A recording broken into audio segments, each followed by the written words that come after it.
Let's start with the Pledge of Allegiance, please.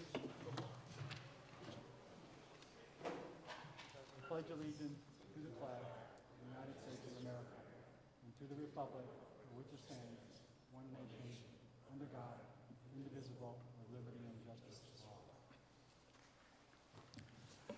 Roll call for Board of Finance. Mr. Bordenaro? Here. Mr. Fernandez? Here. Mr. Grady? Here. Mr. Holmes? Here. Mr. Millard? Here. Mr. Paradise? Here. Okay. Well, for those of you who don't know me, I'm Sal Bordenaro. I'm the chairman of the Board of Finance. I want to thank everyone who's attending, and I don't know if we have anybody on Zoom. A couple introductory remarks. We went into this budget cycle keeping in mind that everyone is struggling with higher gas prices, higher heating prices, higher food prices, just to name a few. I would have liked to get to a zero tax increase for the third year in a row, but the town and the Board of Education have also been impacted by these inflationary costs, along with having to meet salary contractual obligations. The Board of Finance was given a proposed budget that would increase the tax rate by 5.8%. In collaboration with the town and the Board of Education leadership, we found areas where we could reduce expenses or increase revenues without impacting the quality of services the town and the Board of Education provide. The result is a 1.1% tax increase compared to the proposed 5.8%. A projected budget surplus for the current year will allow us to cover $1.1 million of capital projects and equipment included in the proposed budget. The Board of Finance unanimously voted to give the Board of Education a 2.5% budget increase. They requested a 4.7% increase. I believe that the Board of Education can meet their contractual requirements, not impact any programs, and with the use of COVID grant monies, help pay for resources to deal with student learning loss throughout the pandemic. Education in Berlin has been adequately funded with annual budget increases despite a drop in student enrollment. Berlin education expenses are 60.2% of the total expense budget, with the town at 39.8%. Berlin's per pupil expenditure in comparison to 6 similar nearby towns is the second highest, with Glastonbury being the highest. The other towns included are Newington, Farmington, Wethersfield, Rocky Hill, and Cromwell. One other area that you should be aware of. Every year when you receive your motor vehicle tax bill, the value of your vehicle normally drops. Unfortunately, not this year. Supply chain issues combined with inflation is driving up the value of vehicles. We're looking at an average 18% book value increase on motor vehicles. So even without a tax increase, you would pay more taxes on your vehicle than last year. Every town is having to deal with this. Now, Lamont is proposing a cap on the motor vehicle mill tax rate that could reduce that tax. The grant list grew 2.9% in this proposed budget, with a portion of that growth attributed to the motor vehicle book value increases. As we complete some of our major building projects and tax abatements drop off, grant list revenues will continue to grow. That increase, along with continue to reduce our debt, will provide more financial flexibility in the future. I want to thank the town manager, Arosh, the town finance director, Kevin Delaney, school superintendent, Brian Benigni, Board of Education chair, Julia Dennis, and Board of Education finance director, Ashley Dorsey, for working with the Board of Finance and helping us develop what we believe is a fair budget. I also want to thank Mayor Mark Kaczynski and the town council for their guidance. Finally, I want to thank the Board of Finance members for their efforts. With that, I'll turn it over to Arosh to start the budget presentation. Thank you. Thank you, Mr. Bordenaro, and good evening, everyone. Always good to see a packed auditorium to listen to the budget presentation. I believe there are some imaginary people here that I will be talking to. So I'll keep this very high level and simple. There are 4 areas that we will talk about. The first one is the proposed budget and the mill rate. We'll then talk about the Board of Finance adjustments both to the revenue side of the equation and the expenditure reductions. Then we talk about how we're going to pay for it. And finally, I will talk about the increases for this year, fiscal 23, for the town budget. And Julia will address the Board of Ed increases in her presentation.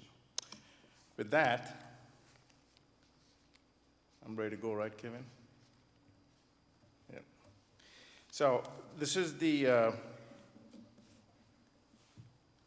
big picture, high level. What we're asking is the total budget for the town and the Board of Ed is $96,625,778, of which about half of it, 51% or so, for the Board of Ed, and 49% for the town, approximately half and half. General government also includes our annual debt service, which is about $8 million each year.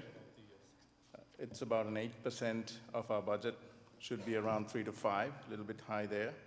And then there's a portion of what I call the general government expenses that we pay for the Board of Ed, items such as, grounds and building maintenance and electricity and debt service, etc.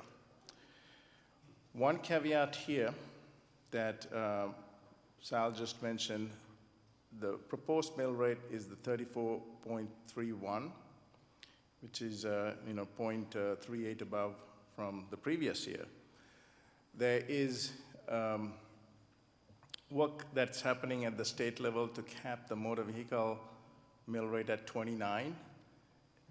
If that happens, the intent of that is to make all towns whole, but unfortunately when the computation was done, it was based on the 2020 October grand list, not the 2021 when the state did it.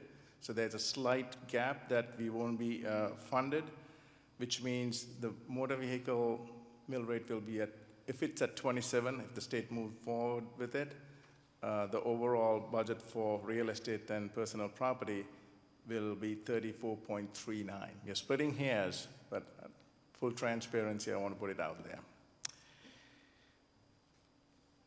Moving on to expenditure reductions. The big one is the capital expenditures. We had proposed $1.1 million in capital expenses.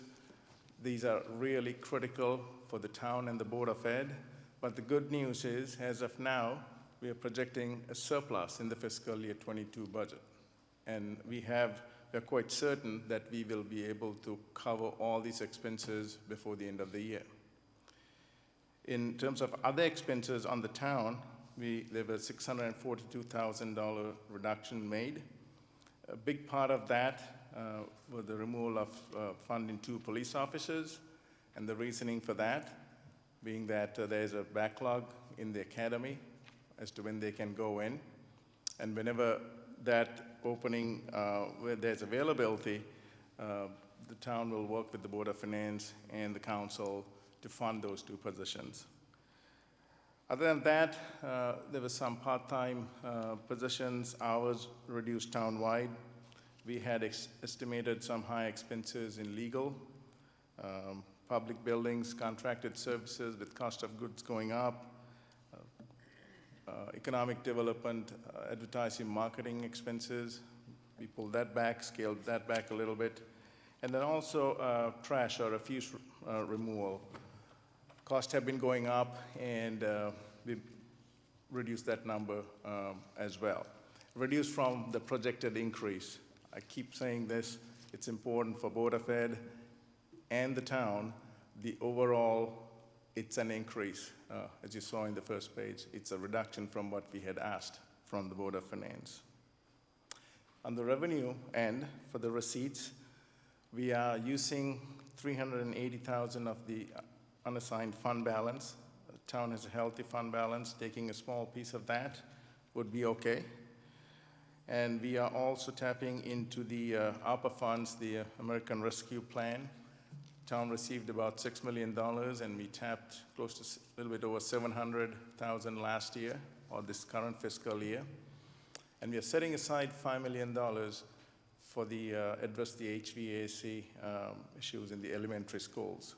Hopefully that would address at least one, but we need to do all three elementary schools' HVAC systems.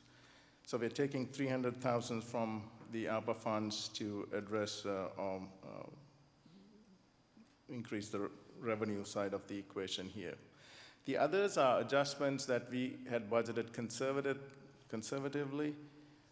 We believe we can get more revenues from town clerk, marriage license, dog license, you name it, marriage certificates, and all kinds of other things. Back taxes, we've been collecting at a better rate. We increased that. Supplemental motor vehicles, and then also building inspections. A lot of development going on, both residential as well as commercial. We believe we can get a little bit more out of that. So in terms of how we pay for this, the biggest economic engine is the grand list. Currently, it's at $2.438 billion.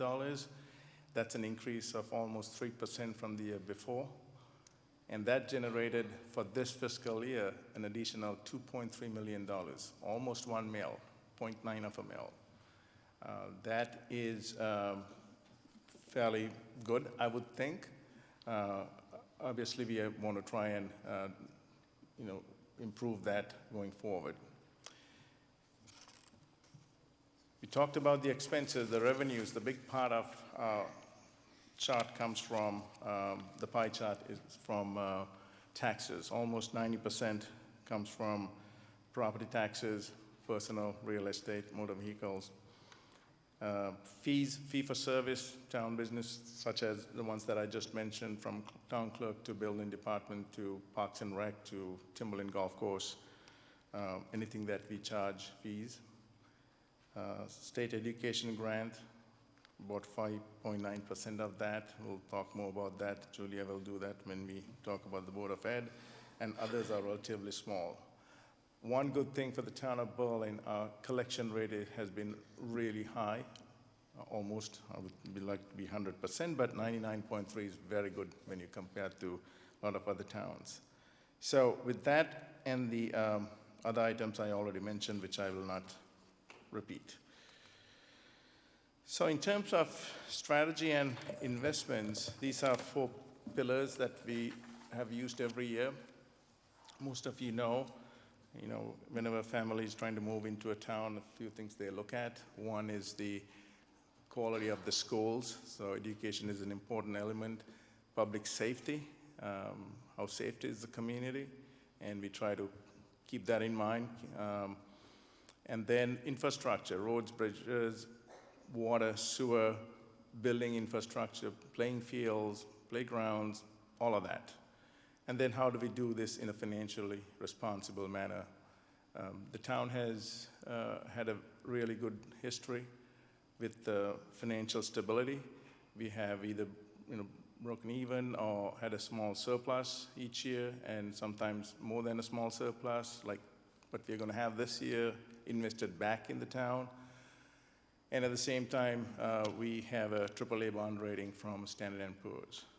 So it's a good place to be. In terms of specific investments for the town, there are 3 different areas in infrastructure. HVAC, I mentioned the elementary school, that project that we are planning to do this year. On the fields, the Percival Field will be completely redone. There's a big project with the roads, the Deming Road, Porter's Pass, Christian Lane. You'll see that whole intersection done completely this summer. And the Kensington Road Bridge will be replaced, and that's a little bit close to the post office. So those are big projects from infrastructure standpoint.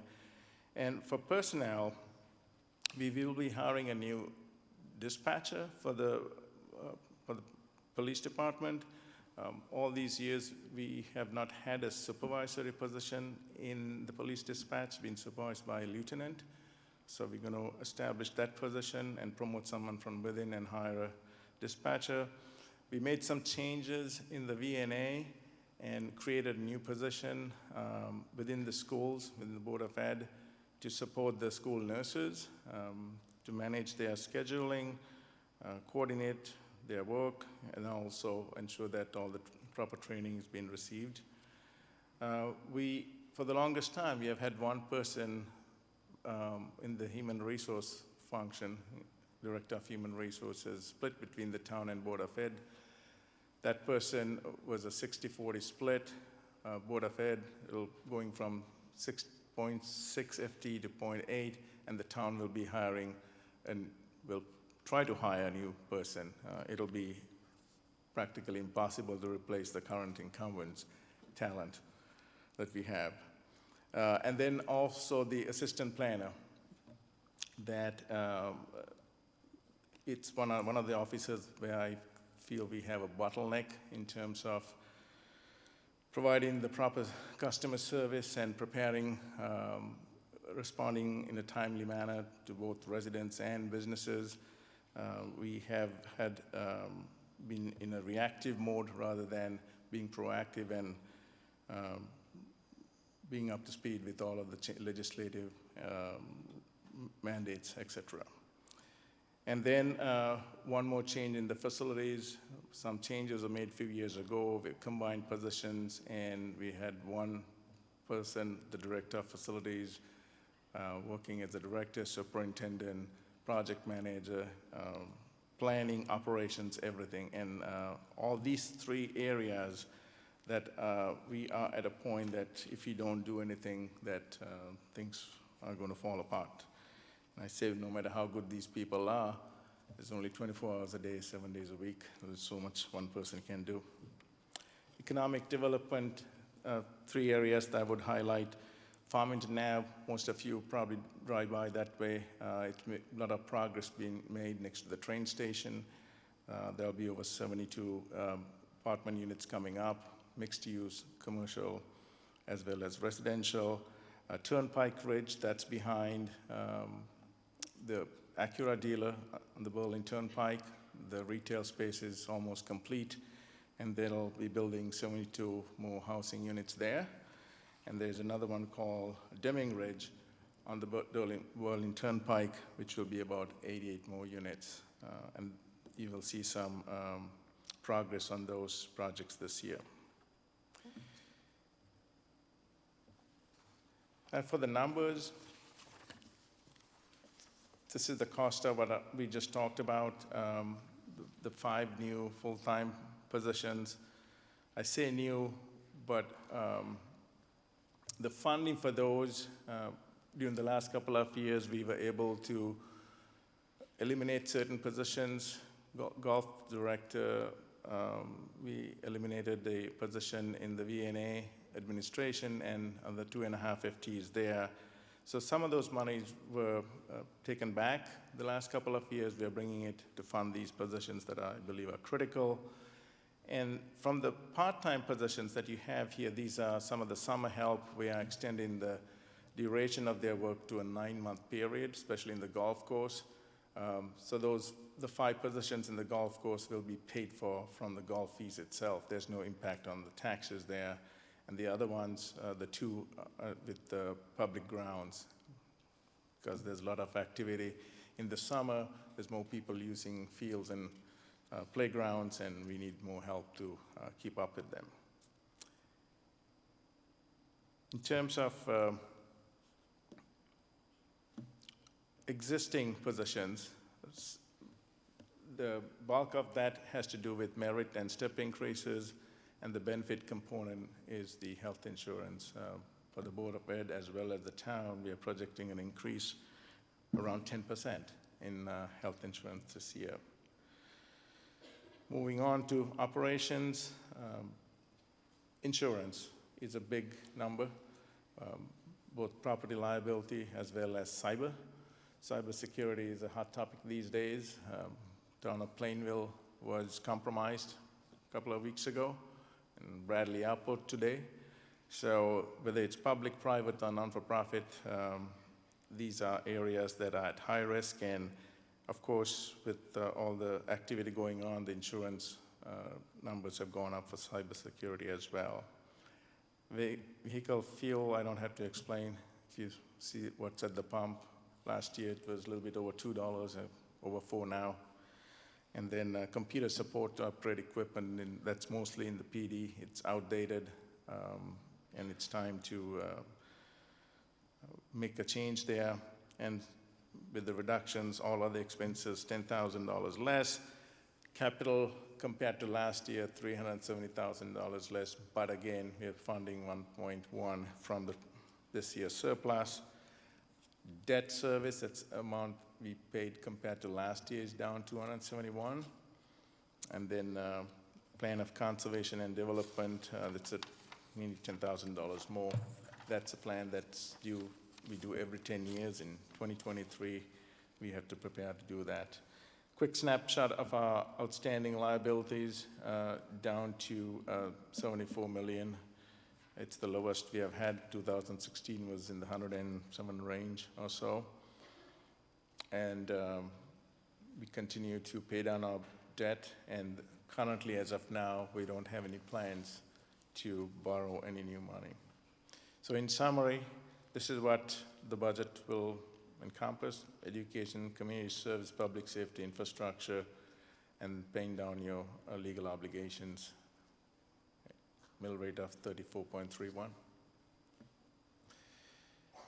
Very quickly, this does not affect the tax rate, but we have the Berlin water control annual increases around 2.1%. There are a couple of important projects that we have to do very soon. One is there's a pump station on Deming Road. It's about a $3.2 million project. We'll be sharing the cost with MDC, but we are also put an application with the state for a bonding request. Hopefully we can get most of it covered from the state. And then on the Berlin Turnpike, we have replaced some enlarged pipe, estimate cost $2 million. This will all be paid from this enterprise fund itself. And then East Berlin, we have ongoing repairs all the time with the pipe infrastructure.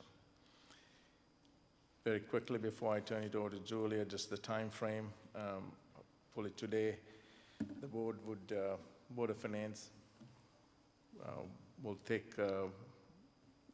recommend to vote this budget send it to the Town Council. In April 5th, Town Council can approve the budget as recommended, or they could make a reduction, the options, and then also if they reject the budget, it has to go back to a joint meeting of the Board of Finance and the Town Council. And the final referendum is set up for April 26th. With that, I'll turn it over to Julia, and we will take questions afterwards. Thank you.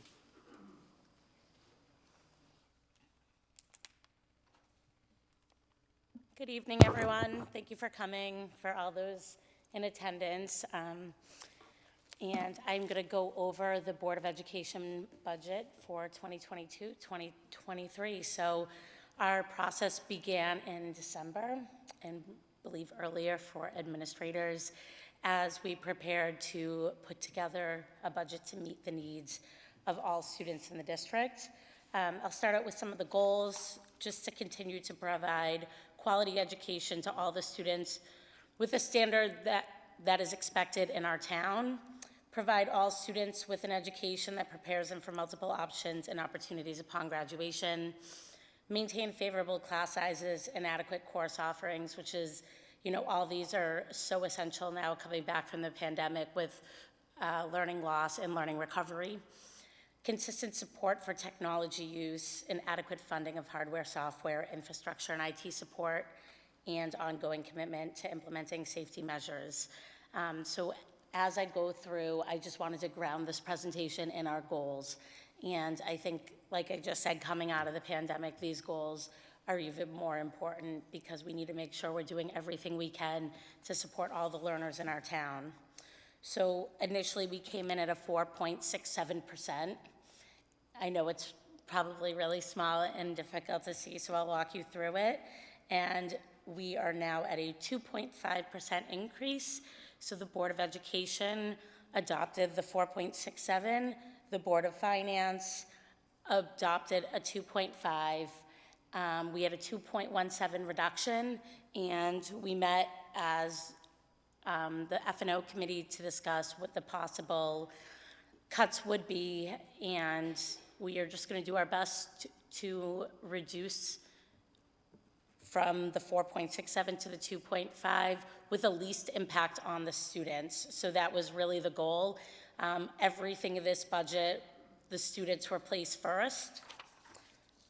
So we are coming in at $49 million budget, and you can see the reductions to the approved budget on this chart from the 4.67 to the 2.5. So the chart on the slide shows how much each category was reduced as we brought it down 2.17%. And we have the stacked bar graph. So the blue part of the stacked graph shows our contractual obligations, and then we have contracted services, transportation, equipment, tuition, and then new staff requests.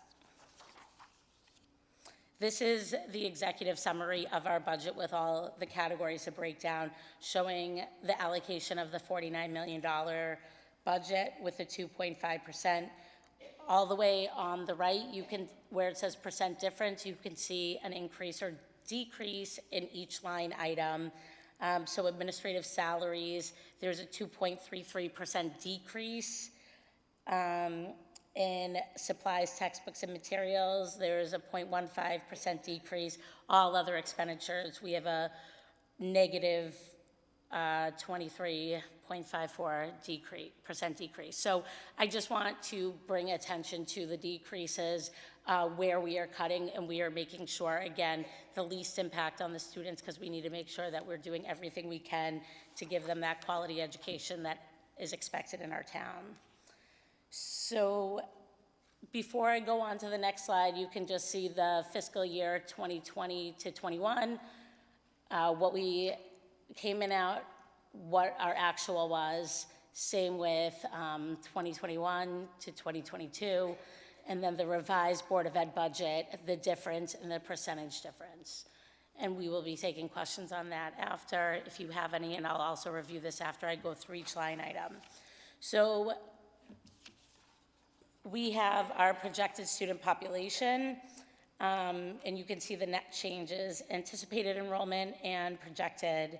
So we have a decrease of 29 students district-wide, which isn't really too significant. That number is small and it can fluctuate, and we will see where that is, but that is the projection at this point. So on the line item of administrators, there is an annual contract increase with a step that is 2.5%. So four administrators have an increase, the step increase. We are decreasing one administrative position, and we are increasing the human resource director by 0.2. So we're removing an administrator, and we're increasing one person by 0.2. And everything else is contractual obligations. This is our 7-year comparison chart of our teachers and certified staff. So as you can see, from 2016 to 17, we started at 279.3. Then we went to 267, 264, 259, 266.7, 270.3. And that's really trying to be fiscally responsible over these years, make adjustments based on enrollment. And as you see, it has gone up 2020 to 2021, 2021, 2022, and now we're bringing it back down. There is a decrease in this budget by 3.4 teachers and certified staff. So I wanted to draw your attention to that. Our initial staffing request for operational budget is right here. This is what came in. So you can look over that. I believe it's in your packet. It's important to highlight what we came in at, and then this right here is what we are funding. So we had 16.8 total requests. 14.6 were not funded. 2.2 requested for funding, so that's what we will be funding. So through the operational general fund, that's the 0.2 human resource increase. The town of Berlin is going to fund the 1 full-time armed security guard for the night, and the open choice will fund 1 work-based learning coordinator. So our contracted services, there is an increase this year of $76,612. And, these are contracted services that we need and we use. So we've also found out that we need a cybersecurity software. It is required by our insurance company. And there is an increase in legal fees and the copier contract. Costs are going up anyhow, so we will be impacted by that. Now I will get to transportation, which I know Ashley Dorsey, Jeff Cugno, and Superintendent Bidding's office worked really hard to come up with a really fair contract with New Britain Transportation. We do have a 3.45% increase for the coming school year. And we also intend on using a portion of the excess cost funds to offset special education transportation. So tuition, we have not budgeted for any anticipated special education outplacements in this budget. So, if we do have someone that comes into district or a student who requires an outplacement, we don't have the funds, we will be required to go back to the town and ask for more if our budget cannot support it. But with having a lean budget, I think that's the expectation. The anticipated increase for the correct schools is 12%. And again, we don't have, that number has also changed throughout this budget presentation. I think as we get closer to the next school year and go through the budget season statewide, the number starts to get more refined. But we don't have a choice if parents choose to send their kids to a magnet school. We can't tell them they cannot. So if parents want to send their kids to a magnet school, Berlin Public Schools has to pay for it out of our budget, and that tuition is increasing. And that is why the goals that I said at the beginning are so important, because we want to ground our values and educational philosophy and our budget in those goals, so we can make sure that kids want to stay here and not go to magnet schools. We want our students to stay in Berlin. So the budget assumes the current pre-K non-tuition students will continue through the magnet school system as a tuition student in the next fiscal year, and that just shows the tuition and the increase. So I'm going to get into all other expenditures. This is a decrease in $27,175. The district's taking a 0% increase from the original July 1st budget from all other expenditures. And the budget as of December 1st includes the board-approved $20,000 transfer for the Griswold Band Room. I know that we saw that and talked about that on the school tour, and Principal Kitzman talked about the importance of it and the need and why. So that was discussed amongst the 3 town boards. And the proposed budget cuts the funds entirely from the original category. Initial requests to the superintendent included an additional $474,700 for equipment and facility improvements, but that was cut by the superintendent before the January 10th Board of Education meeting.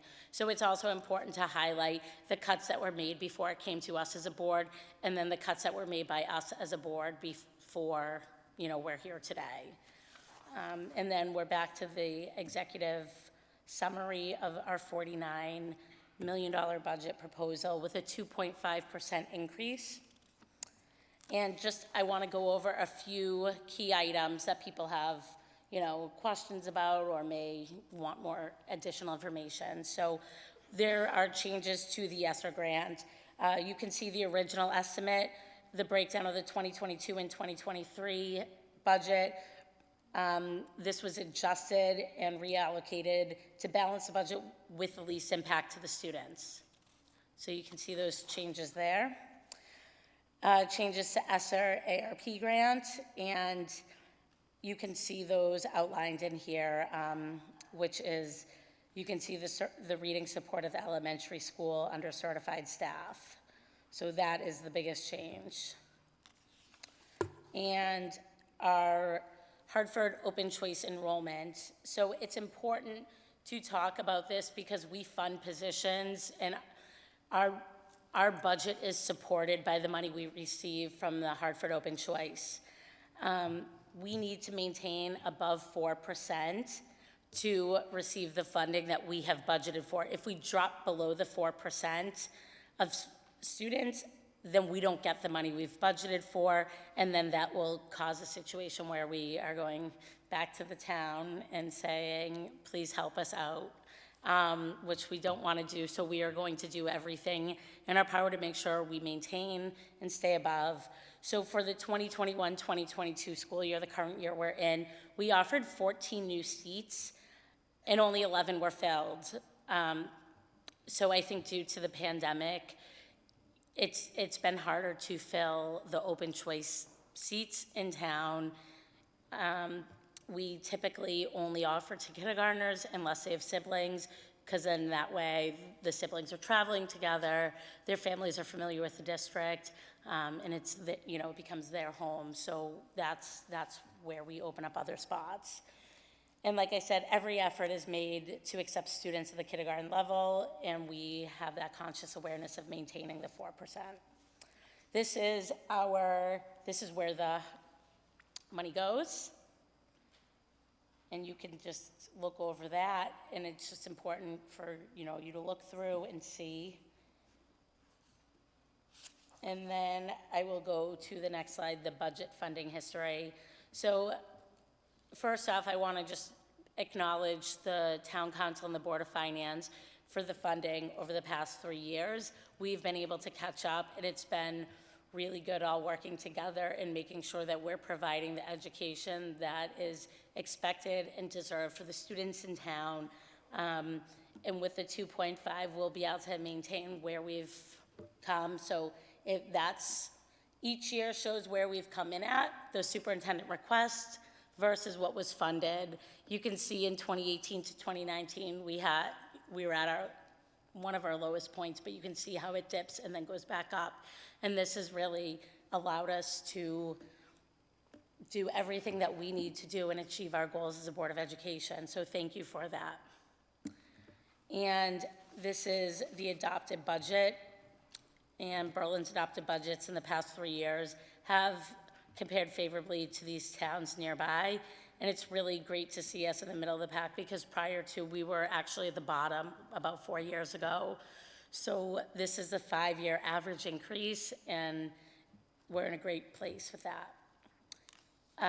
The net current expenditure per pupil. So this information was revised on February 15th of 2022. So this is the most current information from the Connecticut State Department of Education website. So Berlin is in the red.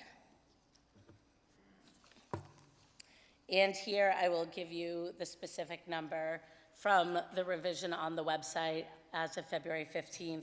So in 2020, 2021, the state per pupil spending was $20,740.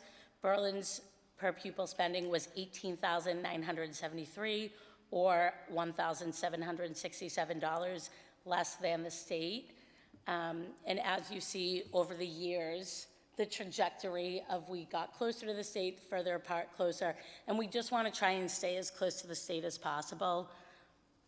So that was 2020, 2021. And I'm going to talk a little bit about educational cost sharing, but I'm going to go to this slide right here. So this just shows the town general fund budget, and about $6 million comes from the state through educational cost sharing, which is just really important to highlight that there is educational cost sharing funds. So if we look at our budget and we say it's a $49 million budget, then if you take the $6 million, then it's really a $43 million budget, but that's not really how we discuss it. But it's important to highlight that the state does send us, our town, our municipality, money for educational cost sharing. It goes into, you know, the general fund budget. So I wanted to highlight that number.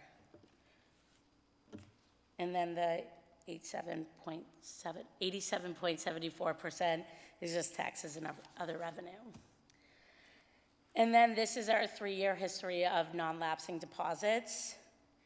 So in both fiscal years, the district has returned $400,000 to the town. We have actually been very financially aware of the town, the taxpayers, as well as the students in our district. We've been cognizant to make sure we're not just spending all the money we have just to spend it. We wanted to make sure we fulfilled our needs, did what we had to do, but then gave money back. And you can see what the project description was and what we have been able to do with that money. So you can see the total for the 3-year history for non-lapsing deposit for unfunded capital projects, which is a little bit over $1 million. And then our 3-year history of end-of-year purchases. And that is the big overview of the Board of Education budget for the 2022-2023 year. And I think it's just important to, you know, highlight that a school district's budget reflects the commitment of the community to invest in the future of our children. We all have to work together. I think we've done a great job of that this year. In particular, we've had a lot of meetings, and we just need to make sure that we are all committed to investing in the students in Berlin. The erosion of funding for education challenges the sustainability of Berlin as a competitive school district with rich educational and extracurricular opportunities for all students. So we need to make sure that we are continuing to provide those for our students, and then everything we do is grounded in the goals that I reviewed at the beginning to just make sure we continue to provide that quality education that is expected, to prepare students for multiple opportunities upon graduation, maintain the favorable class sizes and course offerings, the technology and infrastructure, and school safety for a safe learning environment. So that is all I have for this evening. Thank you for listening to our 2.5% increase in the Board of Ed budget, and I will turn it over to Mr. Bordenaro. Thank you.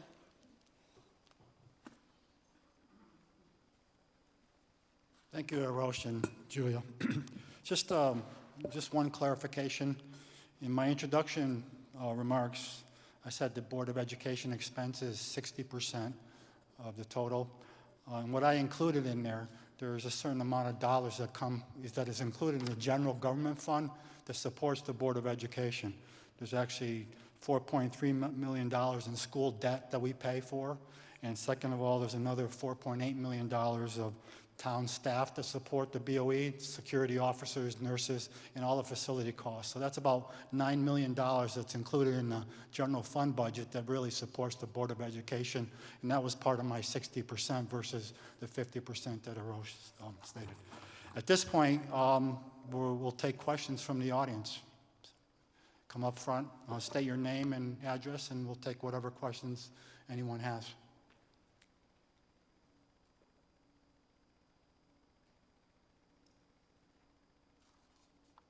Going once? Okay.